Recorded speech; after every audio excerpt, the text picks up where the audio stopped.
Have you ever wondered what separates true worth from the glittering illusion of wealth? What happens when the person everyone dismisses as a failure is the one holding the winning ticket?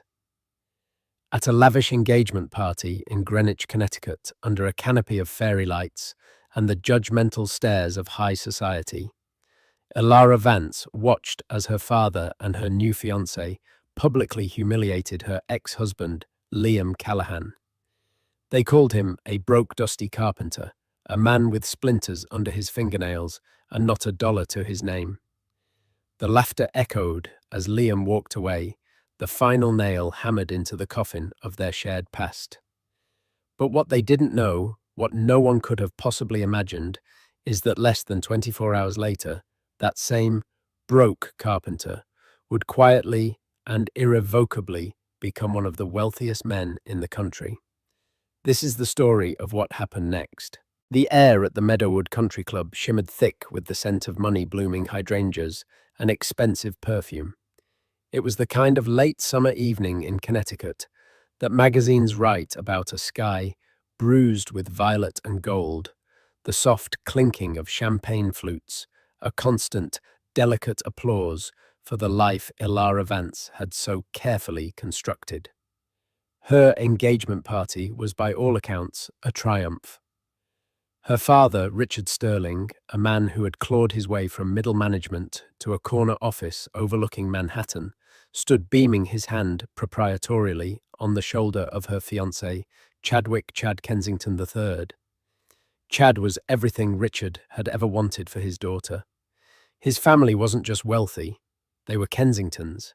Their name was etched onto university libraries and museum wings. Chad himself was a vision of effortless privilege, his blonde hair perfectly coiffed, a Patek Philippe watch gleaming on his wrist as he regaled a captivated audience with a story about summering in the Hamptons. Elara smoothed down the silk of her custom-made dress, a pale silver that caught the light. She felt a familiar pang of anxiety tighten in her chest, a feeling she'd learned to suppress. This was it. This was the pinnacle. She had done it. She had traded up just as her father had always advised. She had left behind the quiet, uncertain life she'd shared with Liam Callaghan. Liam. The thought of his name was like a stone in her shoe, a small, persistent irritation. Their life together felt like a black and white film compared to the vibrant technicolor of her world with Chad. Liam's world was one of sawdust-worn flannel shirts and the smell of wood varnish. He was a furniture maker, an artist who spoke of grain patterns and dovetail joints with a passion she once found endearing, but had grown to see as a quaint and ultimately unprofitable eccentricity. They had divorced 6 months ago. The proceedings had been swift and brutal, orchestrated by her father's legal team. Liam hadn't fought it. He had simply signed the papers, his face etched with a quiet sadness that had infuriated her. Why wasn't he angry? Why didn't he fight for her? It was as if he was accepting the narrative her father had spun, that he wasn't good enough, that he couldn't provide the life Elara deserved. "Darling, you're a million miles away," Chad said, his arm snaking around her waist. He kissed her temple, a gesture that felt more performative than affectionate. "Thinking about the honeymoon in Bora Bora." She forced a brilliant smile. "Of course, I can't wait." It was then that she saw him, standing near the grand entrance to the terrace, looking utterly and tragically out of place, was Liam. He wasn't wearing a tuxedo, just a simple dark blazer over a crisp button-down shirt and jeans, clean, respectable, but in this sea of bespoke suits, it might as well have been rags. He was holding a small carved wooden box. A knot of dread formed in Elara's stomach. Richard saw him at the same moment, and his jovial expression curdled. "What in God's name is he doing here?" he hissed, loud enough for those nearby to turn. Liam's eyes found Elara's across the perfectly manicured lawn. He gave a small, hesitant nod, as if seeking permission to approach. Before she could react, her father was on the move with Chad, following a half-step behind, a smirk playing on his lips. "Callaghan," Richard boomed his voice, dripping with condescension. You're a little off course, aren't you? The service entrance is around the back. A few people snickered. Liam's jaw tightened, but his gaze remained steady. Hello, Richard. I just came to drop something off for Elara. She doesn't want it, Richard snapped. Whatever trinket you cobbled together in that dusty shed of yours, we're not interested. Chad stepped forward, positioning himself slightly in front of Elara, a symbolic claiming of territory. Look, pal, he said, his voice smooth and patronizing. I know things must be tough, but crashing a private party isn't the way to handle it. If you need a few bucks for the bus ride home, I can help you out. He made a show of reaching for his wallet. The humiliation was a physical thing, hot and suffocating. Elara felt dozens of eyes on her watching, judging. This was her past. Her mistake laid bare for all to see. Why did he have to come here? Why did he have to do this to her? That won't be necessary, Liam said, his voice dangerously quiet. He looked past them, directly at Elara. This belonged to my grandmother.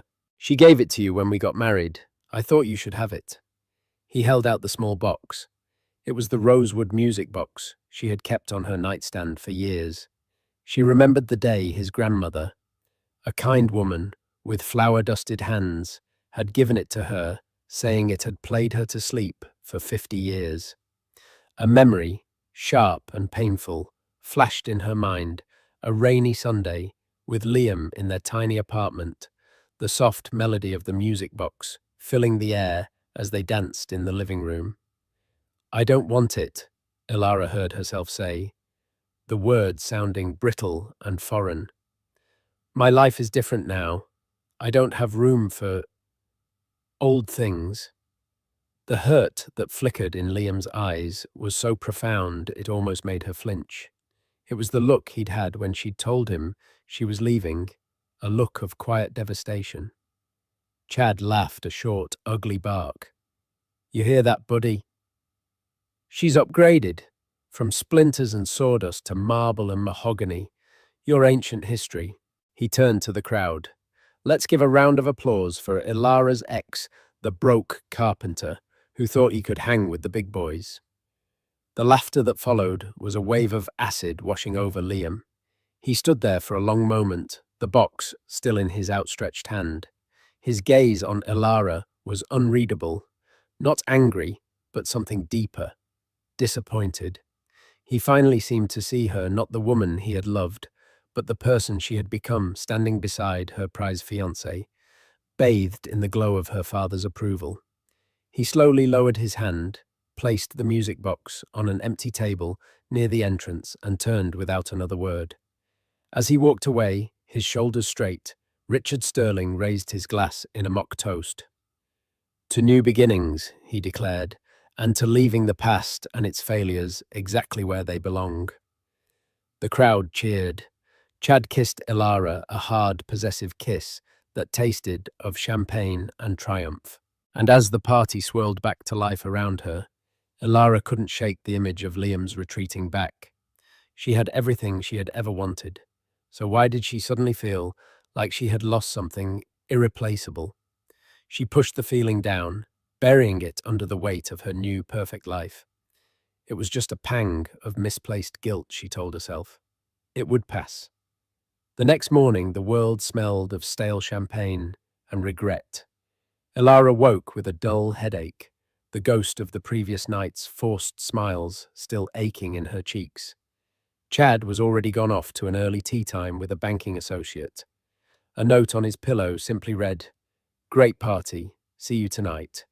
She wandered through her cavernous, art-filled apartment, the silence amplifying the emptiness she refused to acknowledge. Her phone buzzed with notifications, photos from the party posted on Instagram, congratulatory texts filled with diamond ring emojis. Everyone was celebrating her glorious future. So why did she feel so hollow?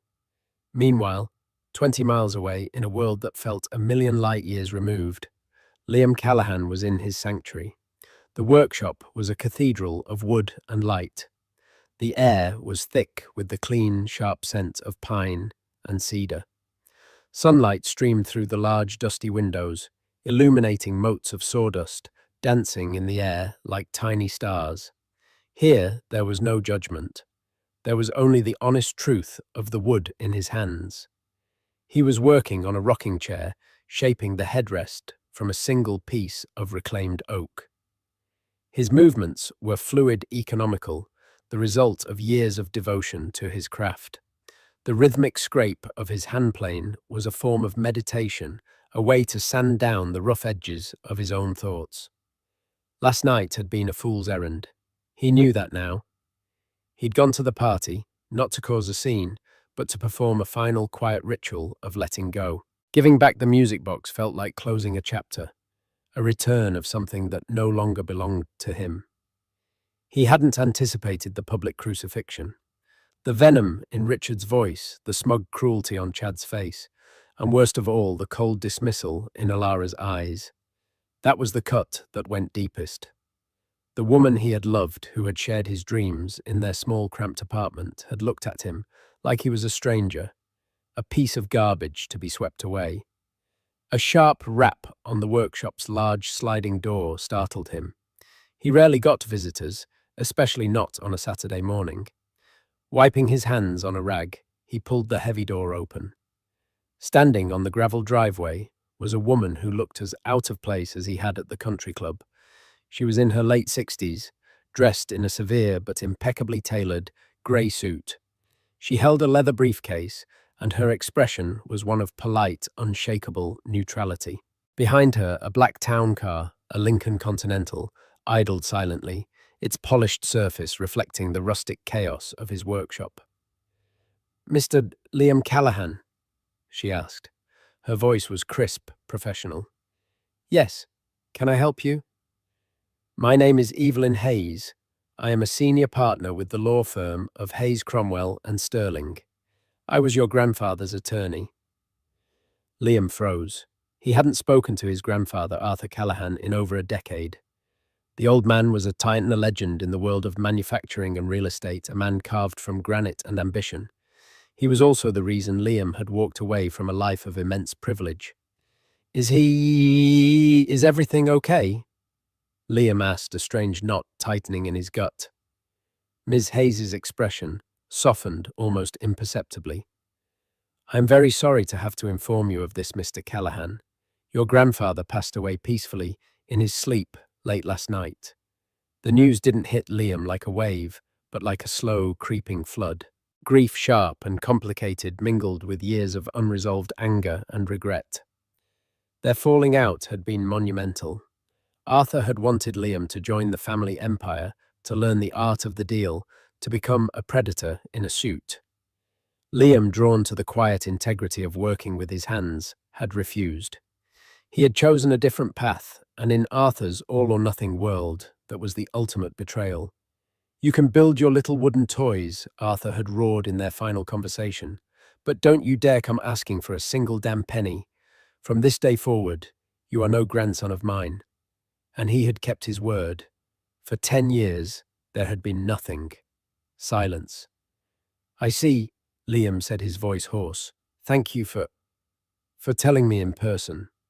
"That is not the only reason I am here," Ms. Hayes continued, opening her briefcase. "I am the executor of his estate. My presence here this morning is to fulfill my first duty as mandated by his final will and testament, which was signed and notarized less than a month ago." She paused, letting the weight of her words settle. "Mr. Callaghan, your grandfather made a significant last-minute change to his will. He has disinherited all other potential beneficiaries. His sons, his daughter, everyone." Liam stared at her, confused. "What are you saying?" Evelyn Hayes looked him directly in the eye, her professional veneer unwavering. "I am saying that Arthur Callaghan has named you the sole heir to his entire estate. The businesses, the properties, the stock portfolios, the trusts, everything." Liam felt the world tilt on its axis. He leaned against the doorframe, the rough wood grounding him. It had to be a mistake, a cruel joke. "That's not possible," he stammered. "He hated me. He disowned me."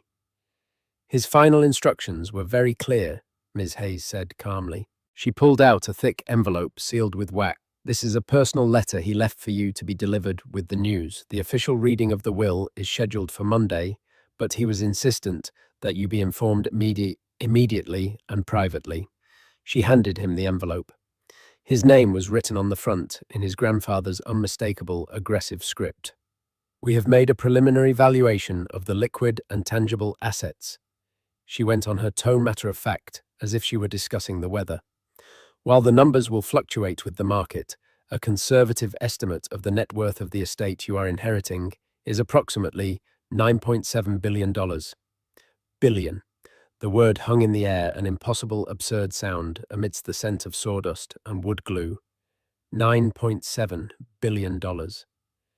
Last night, he'd been mocked for not having enough money for a bus ticket. Today he could buy the bus company. He could buy the entire city.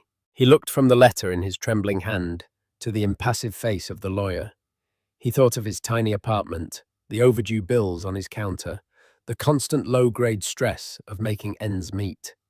He thought of Richard Sterling's sneering face and Chad's patronizing laugh.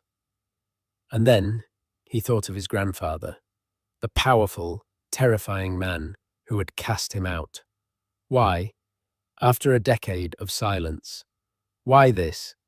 As Ms. Hayes began to explain the next steps, the legal processes, the probate court, the immediate transfer of an interim operating fund, Liam's mind went quiet.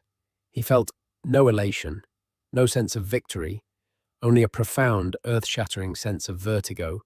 His life, the simple, honest life he had fought so hard to build, had just been demolished. In its place stood something vast, terrifying, and utterly unknown. He was no longer just Liam Callaghan the carpenter. He was Liam Callaghan, the billionaire. And he had no idea what that meant. The news of Arthur Callaghan's death hit the financial world like a thunderclap. By 11 a.m. on Saturday, it was the lead story on the Bloomberg and Wall Street Journal websites. Industrial titan Arthur Callaghan dead at 88. The headline screamed. Tributes poured in from titans of industry and political leaders. But it was the subheadline, the one buried in the second paragraph of the initial reports, that sent the real shockwave through the gilded corridors of power. Sources close to the estate indicate a shocking last-minute change to the will naming Callaghan's long-estranged grandson as the sole beneficiary. In Greenwich, Richard Sterling was on the back nine of the Meadowood course when his phone started buzzing incessantly. Annoyed, he pulled it from his golf bag. It was a market alert from his private wealth manager. He opened it, read the headline, and felt the blood drain from his face. Arthur Callaghan is dead, he said to his golfing partners, a trio of hedge fund managers. Damn, one of them said, removing his cap. End of an era. The man was a legend, built an empire from nothing. Richard didn't hear him. He was swiping frantically, his fingers clumsy. He found the article. He read the sentence about the long-estranged grandson. There was no name mentioned yet, but a cold, heavy dread was already congealing in his stomach. He knew of the feud. Everyone in their circle knew Arthur had a grandson who'd gone native, throwing away a golden ticket to play with wood chips. He made a call. His contact at a private equity firm that had dealings with Callaghan Industries confirmed the rumor. It's true, Richard. The whole thing. They're saying the kid's name is Liam. Liam Callaghan. Can you believe it? Arthur cut out his own sons for this carpenter. The word carpenter landed like a punch. Richard ended the call, his hand shaking. He looked out at the pristine green, the perfect, orderly world he had built for himself and his daughter, and felt a tremor of pure, unadulterated panic. The broke loser he had personally humiliated less than 12 hours ago. The man whose life he had helped dismantle. That man was now, for all intents and purposes, a king who held a personal, deeply felt grudge against him. The power dynamic had not just shifted, it had been inverted with the force of a tectonic plate. He abandoned his game and sped home, his mind racing. Elara. He had to get to Elara. Elara was in the middle of a session with her wedding planner, debating the merits of Casablanca lilies versus orchids when her father burst into her apartment, his face pale and beaded with sweat. "Turn off the TV," he said, his voice tight. "No, wait, turn it on. Turn on CNBC. Dad, what's wrong? You look like you've seen a ghost." "Worse," he muttered, fumbling with the remote. "Much, much worse." The face of a financial news anchor filled the screen. An absolutely stunning development in one of America's great industrial dynasties. Arthur Callaghan, who passed away last night, has left his entire multi-billion-dollar fortune to a single heir, his grandson, Liam Callaghan. The wedding planner gasped. Elara just stared, her mind struggling to connect the name to the image on the screen. They showed a photo of Liam, an old one, from a college article about a student arts program. He looked so young, so full of the quiet idealism she had once loved. "Liam," she whispered. "My Liam." "He's not your Liam anymore," Richard roared, pacing the room like a caged animal. "He's the man we publicly eviscerated last night. The man we called broke. Do you have any idea what you've done?" The accusation hung in the air. What you've done, as if she were the one who had mocked him, who had orchestrated the entire cruel spectacle. The room started to spin. The scent of the flower samples on the table suddenly seemed cloying, nauseating. Billionaire. The word didn't compute. Liam, who used to patch his work boots with duct tape. Liam, who considered a splurge to be buying a rare piece of burl wood. Liam, who she had left because he couldn't give her a life like this, a life of security and status.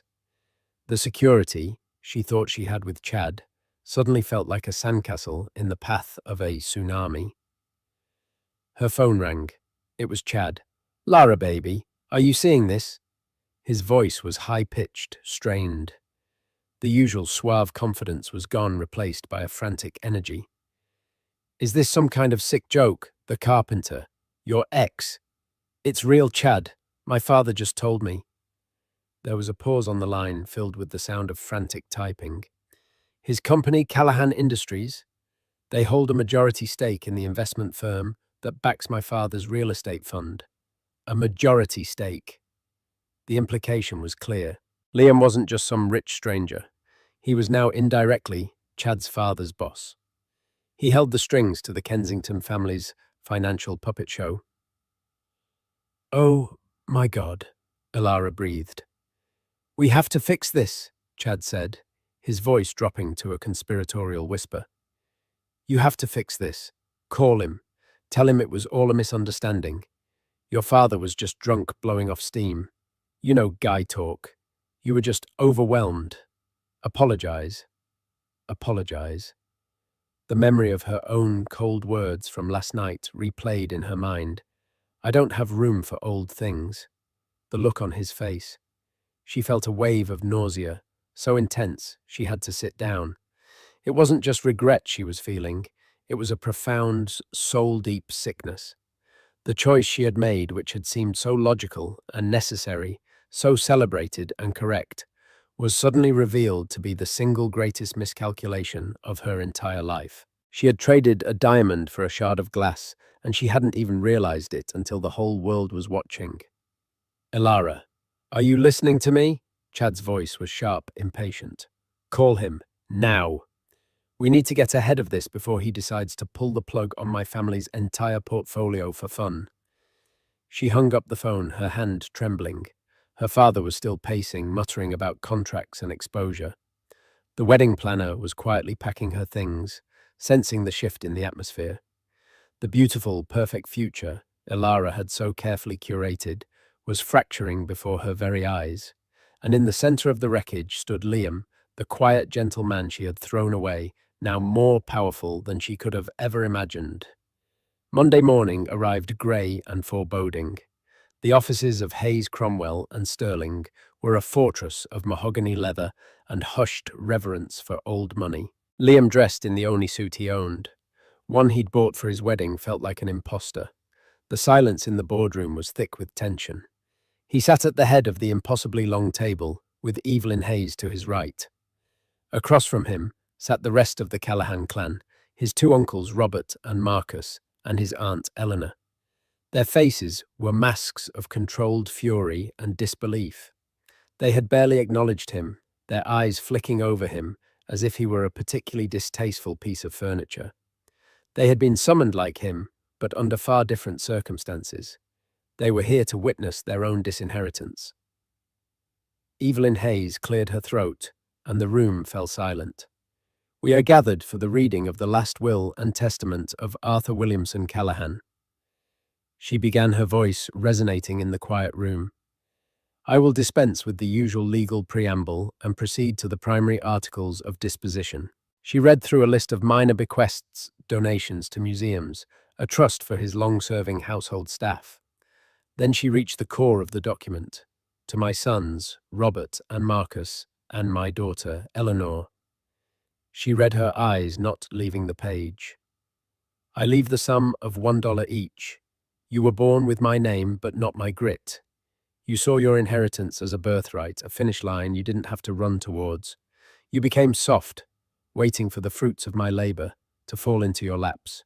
You have learned nothing of value, and so I leave you with nothing of value." A collective gasp went through the room. Robert the eldest slammed his hand on the table. "This is a farce." The old man was senile. "We'll contest this, Evelyn. I swear to God." "I assure you, Mr. Callaghan," Evelyn said coolly, "your father was of perfectly sound mind. He underwent a full psychiatric evaluation at my insistence the day before signing. His reasoning is documented extensively." She turned a page. "Now regarding the residue of the estate." She continued reading, the legalese flowing like a river. It described the vast and complex architecture of the Callaghan Empire, the manufacturing plants, the global logistics network, the real estate holdings, the labyrinthine stock portfolio. And at the end of every clause, the same name appeared: Liam Arthur Callaghan. When she finished, the silence was venomous. "This is an insult," Eleanor finally hissed, her voice trembling with rage.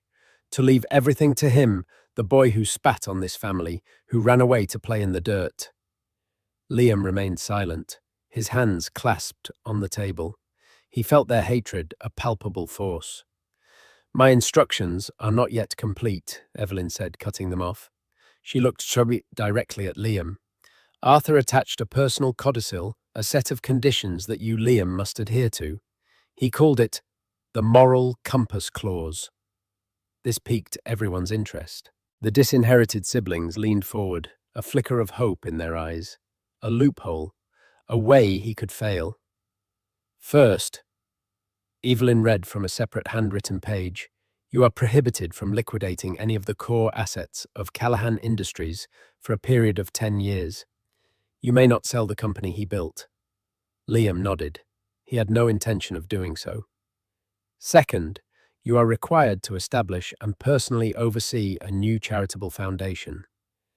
The Callaghan Legacy Foundation capitalized with an initial endowment of $500 million. Its mission is to support vocational training, arts education, and small-scale artisanal businesses across the country." A small, genuine smile touched Liam's lips for the first time. It was as if his grandfather had looked into his soul. He wasn't just giving him money, he was giving him a purpose that aligned with his own values. "Third," Evelyn continued, her voice taking on a more serious tone, "there is a sealed-off wing in the main Callaghan manufacturing plant, Workshop 7. It was your great-grandfather's original workshop where this company began. It has been locked for 50 years. Your grandfather's instruction is that you and you alone are to open it. Inside you will find what he called the true family fortune. You are to use what you find there as your guide." This was a twist no one expected. A mystery. His uncles scoffed. A treasure hunt. The old man really had lost his mind. "And finally," Evelyn said, pausing for effect, "the most crucial condition. Arthur stipulated that you are forbidden from entering into any personal romantic or financial partnership with Elara Vance, formerly Callaghan Sterling, or any member of the Sterling family. Any such entanglement will immediately void the will, and the entire estate will be dissolved and its assets donated to a list of pre-selected international charities. The room fell completely silent. Liam stared at her, stunned. It wasn't a suggestion. It was a binding legal firewall. His grandfather hadn't just given him a fortune. He had given him a shield. A shield against the very people who were at that exact moment desperately trying to get back into his life. In that clause, Liam felt the full, complicated weight of his grandfather's final act. It wasn't just about the money. The old man had seen something. He had understood the predatory nature of the world he was throwing his grandson into. He knew who would come crawling out of the woodwork. The inheritance wasn't just a gift. It was a test. A final, posthumous lesson in power, loyalty, and the true cost of a name. Before anyone could react to the final, shocking clause, Liam stood up. "Thank you, Ms. Hayes," he said, his voice clear and steady. "I understand the terms, and I accept them."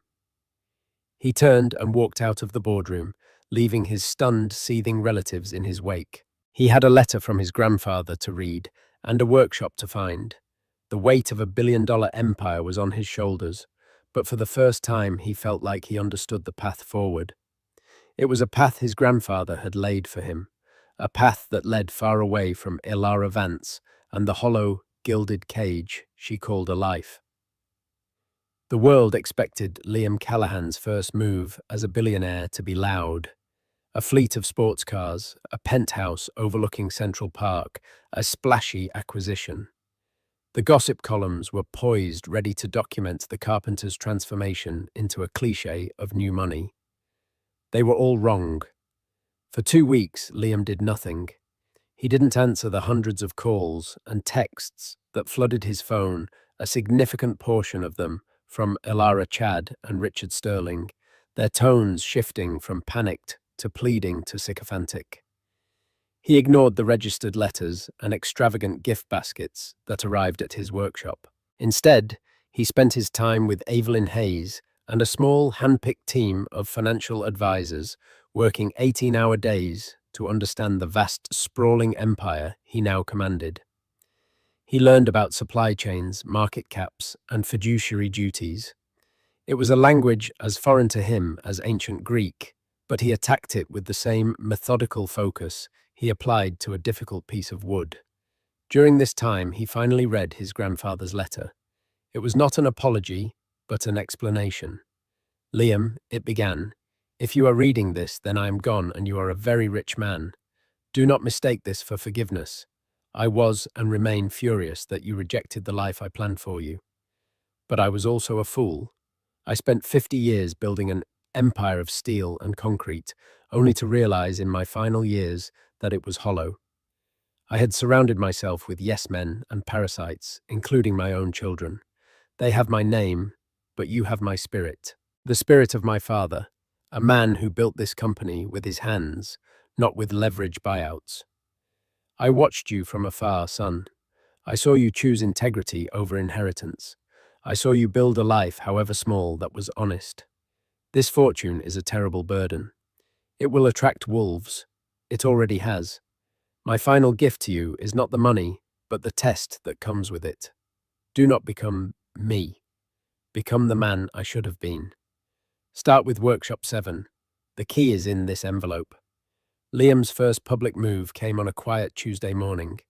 It wasn't an announcement made at a press conference, but a simple act. The old community arts centre in his neighbourhood, a beloved institution that had given him his first lessons in woodworking as a boy, was being foreclosed on. The building was set to be demolished to make way for luxury condos. The community had been fighting it for months, but they were outmatched and outfunded. Without any fanfare, a newly formed legal entity, the Artisans Holding Group, purchased the building outright for 3 times its market value, settling all the centre's debts. The holding group then granted the community centre a 100-year lease for the symbolic price of $1 per year. Furthermore, it announced a $5 million grant for renovations and programming expansion. It took the local news less than a day to trace the holding group back to Liam Callaghan. The story was the polar opposite of what everyone expected. "Billionaire carpenter saves community arts centre," the headlines read. It was a small act, a drop in the ocean of his wealth, but it sent a clear message. Liam Callaghan was not going to play by the established rules of the ultra-rich. The news reached Elara as she was sitting with Chad in a sterile, white-on-white restaurant, picking at a $50 salad. Her phone buzzed with the news alert. She read it, and a complicated emotion, part admiration, part searing regret, twisted in her gut. That was the Liam she remembered, the quiet, kind man who fixed a neighbor's broken chair for free, who volunteered to teach kids how to build birdhouses. Wealth hadn't corrupted him, it had amplified him. "Can you believe this guy?" Chad scoffed, reading the same alert. "What a waste. $5 million on some rundown daycare for starving artists. He could have leveraged that into a $30 million return in the Cayman Islands." He shook his head, a look of genuine disgust on his face. "He's a fool. He has no idea how to handle real money." Elara looked at Chad, at his perfectly manicured nails, his talk of leverage and tax havens, and felt a profound sense of alienation. She remembered Liam explaining the beauty of a mortise and tenon joint, how two pieces of wood could be joined to be stronger than one. Chad's world was about taking things apart, about finding loopholes, about exploiting weaknesses. Liam's was about building things that last. Later that day, her resolve hardened by desperation. She called him again. For weeks, her calls had gone straight to a full voicemail box. This time, to her shock, he answered. "Hello." His voice was the same, yet different. Deeper, more tired, but with an undercurrent of authority she'd never heard before. "Liam, it's Elara." Silence. I saw what you did with the art center. That was really wonderful." "Thank you," he said. The words were polite but cool, freighted with distance. "Listen, Liam, about that night. My father, Chad, they were out of line. I was out of line. I was so caught up in everything, and I am so sorry for how I treated you. For everything." Her apology felt thin, rehearsed, even to her own ears. There was a long pause on the other end of the line. She could hear the faint sound of machinery in the background. He was in his workshop. Even now, he was in his workshop. "Apology accepted, Elara," he said finally. His tone was not forgiving.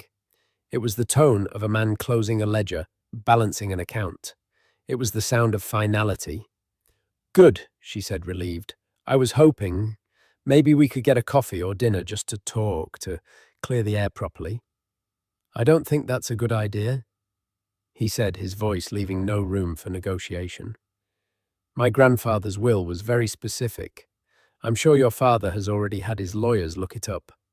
Any association with you or your family would have significant consequences." He was using the will as a shield, just as his grandfather had intended. He was telling her, in the most legally airtight way possible, to stay away. "Oh," she said, her voice small. "The will. Right. I understand. I wish you the best." "Elara," he said, and the words held no warmth. "Goodbye." And he hung up. Elara stared at her phone, the dial tone a dull buzz in her ear. It was over. Truly irrevocably over. She had tried to get back in, and he had calmly, quietly, and completely shut the door. The path back to him wasn't just closed. It had been legally and financially obliterated. Liam's quiet, decisive philanthropy was a pebble dropped in a pond, and the ripples were beginning to rock some very expensive boats. The first to capsize was Chadwick Kensington III. The Kensington family's wealth, while considerable, was largely built on a precarious foundation of leveraged real estate deals, many of which were financed by a subsidiary of Callaghan Industries. It was standard practice, but it relied on the goodwill and continued partnership of their primary backer. With Liam at the helm, that goodwill was no longer a given. Chad and his father tried to arrange a meeting. They were politely but firmly rebuffed by Evelyn Hayes, who now acted as Liam's chief of staff. Their calls were routed to junior executives.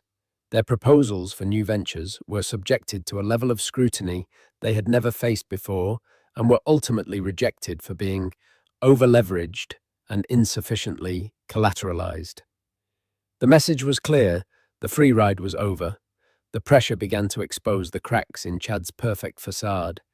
He became irritable constantly on his phone, snapping at waiters and valets.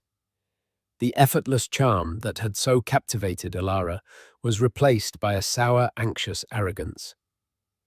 Their conversations, once filled with plans for glamorous trips and society events, now revolved around his complaints about the carpenter and the incompetent fools running Callaghan Industries. "He's trying to ruin me, Elara," he'd rant, pacing their living room. "This is all because of you. He's taking it out on me because you left him." "That's not fair, Chad," she'd reply, her voice weak. "This is business. It's personal, and you need to do something about it. Your father needs to do something." Richard Sterling was indeed trying to do something.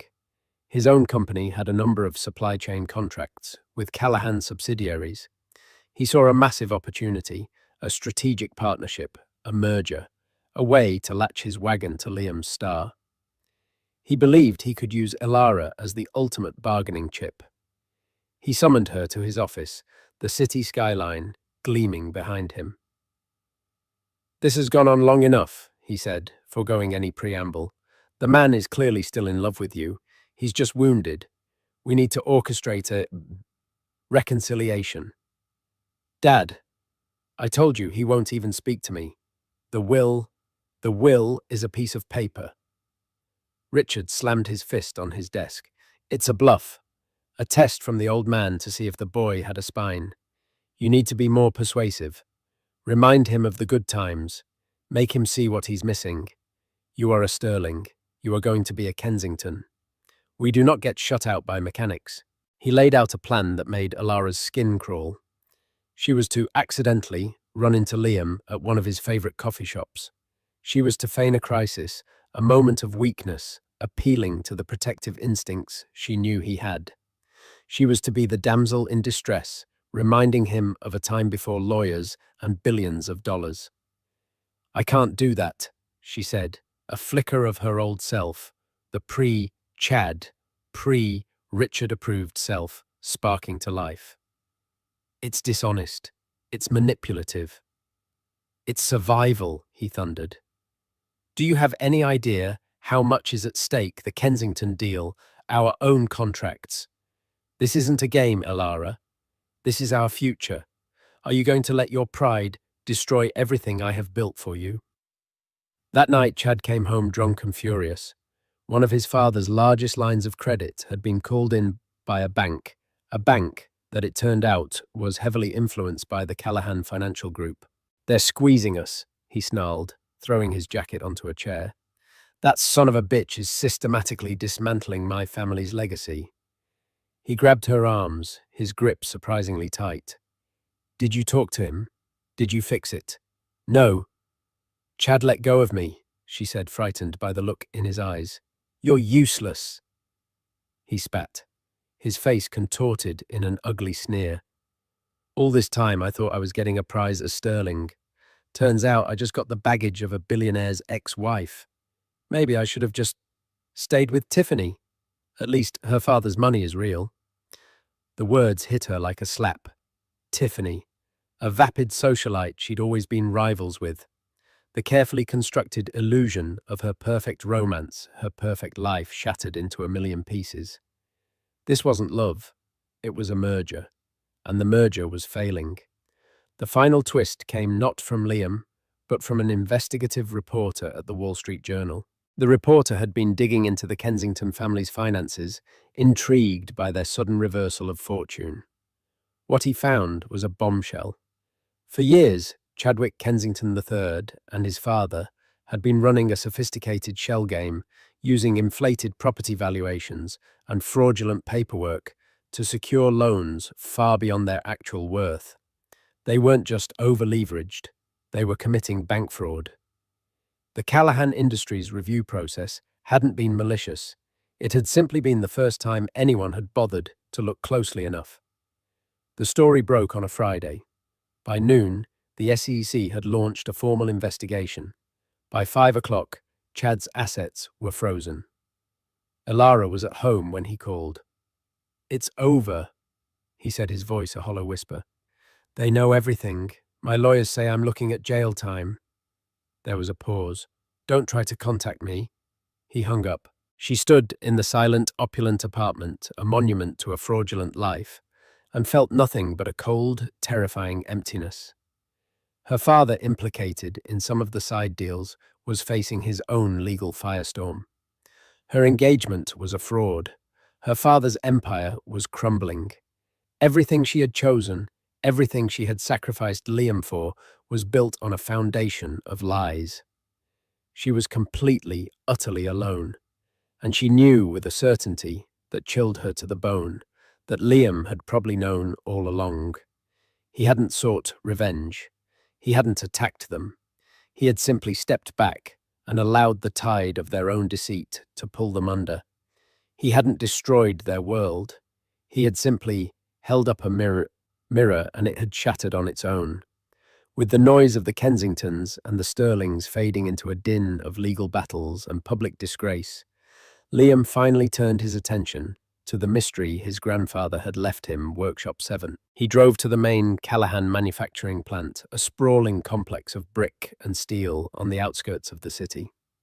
He bypassed the modern glass and steel executive building and went to the oldest part of the facility, a section that hadn't been used in decades. He found the door marked with a faded, painted number 7. It was secured with a heavy, old-fashioned padlock. The key from his grandfather's letter, a heavy piece of brass, slid into the lock and turned with a satisfying clunk. The door groaned open, revealing a space lost in time. It wasn't a factory, but a massive cathedral-like workshop, much like his own, but on a grander scale. Sunlight streamed through grimy skylights, illuminating a scene straight from the turn of the 20th century. Antique lathes, planers, and saws stood silent, covered in thick shrouds of dust. Along the walls were stacks of lumber, mahogany, cherry bird's eye maple, all aged to perfection. But the centerpiece of the room was a collection of finished furniture, all draped in canvas cloths. Liam walked to the nearest one and pulled back the cover. It was a roll-top desk, exquisitely crafted with intricate inlays and a finish so deep it looked like liquid. He pulled back another cloth, revealing a dining table that could seat 20, its surface a single, flawless slab of walnut. Another revealed a 4-poster bed with hand-carved posts. This was his great-grandfather's work, the work of the man who started it all, not as an industrialist, but as a master craftsman. Scattered on the workbenches were original hand-drawn schematics, notes on wood types, and ledgers detailing his first sales. This wasn't just a workshop. It was a museum of the company's soul. In the center of the room, on a large drafting table, was a single, large leather-bound book, another letter addressed to him. He opened the letter first. "Liam, this is the true family fortune. Not the stock certificates, but the skill, the patience, the integrity of a job well done. I lost sight of this. I turned this craft into a commodity. My father, your great-grandfather, never wanted that. His dream was to build things that would last for generations. I want you to bring that back. In this ledger, you will find a list of every piece of furniture he ever sold and to whom. Many of the families are still around. Your mission, should you choose to accept it, is to find them, restore them, reconnect the company with its roots, build something that lasts again." Liam opened the ledger. It was a meticulous record of a century of craftsmanship. He looked around the dusty, silent workshop, at the tools his great-grandfather had held, at the wood he had shaped. He understood now. The money was just a tool. The real inheritance was a legacy of purpose. His path was clear. The Callaghan Legacy Foundation would not only fund arts and vocational programs, but would also establish a national apprenticeship for master craftsmanship. Callaghan Industries would launch a new bespoke division, Callaghan Originals, dedicated to creating furniture with the same quality and artistry as his great-grandfather, right here in this workshop. He wouldn't just be a CEO, he'd be a master craftsman, leading from the workbench, not the boardroom. A few months later, a letter arrived at Elara's new, much smaller apartment. She was working now as a gallery assistant, slowly rebuilding a life on her own terms. Her father's legal troubles had cost them everything. The letter had no return address, but she recognized the simple, clean stationery. It was a legal document. Liam, through an anonymous trust, had settled the remaining debts tied to her name from her marriage to Chad, freeing her from a mountain of legal and financial burdens she had no way of paying. There was no personal note, no explanation. It was a quiet, final act of grace, not of love, not of forgiveness, but of closure. A severing of the last tie that bound them. Tears welled in her eyes. They weren't tears of regret for the lost fortune, but of grief for the good man she had so carelessly thrown away. She finally understood. Liam's worth had never been measured in dollars. It had been in his character, his integrity, his quiet strength. And in the end, that was a fortune she could never get back. The final scene of this story takes place not in a boardroom, but back in Liam's original workshop. He is there with his old friend Sophia Rossi, the cafe owner who had been his steadfast support through everything. They are leaning over a new design, a child's crib, a commission for a local family. He is explaining the joinery, his hands tracing the lines on the paper. "It's about making something strong," he says, his voice filled with a quiet passion. "Something that can be passed down, something real." Sophia smiles at him, a genuine, uncomplicated smile. "You're a good man, Liam Callaghan." He looks up, and in the sawdust-filled, sunlit air, he smiles back. He is surrounded by the comforting scent of wood. His hands are covered in honest dust, and for the first time in a very long time, he feels truly, immeasurably rich. In the end, this wasn't just a story about a man inheriting a fortune. It was a story about the true meaning of value. Liam Callaghan was called broke when he had everything that mattered: integrity, passion, and a kind heart. The billion-dollar inheritance didn't change who he was. It simply gave him a larger canvas on which to paint his masterpiece of character. Elara and her family, who measured life in bank statements and social status, learned a brutal lesson. A life built on greed is a house of cards ready to collapse at the slightest breeze. It forces us to ask ourselves, what is our own measure of wealth? Is it the number in our bank account or the strength of our character? Is it what we own or what we build? If this story resonated with you and made you think, please take a moment to hit that like button. Share it with someone who might appreciate the message. And for more stories that explore the twists and turns of life, don't forget to subscribe to the channel and click the notification bell. We all have a story to tell, and we'd be honored if you'd continue to listen to ours. Thank you for watching.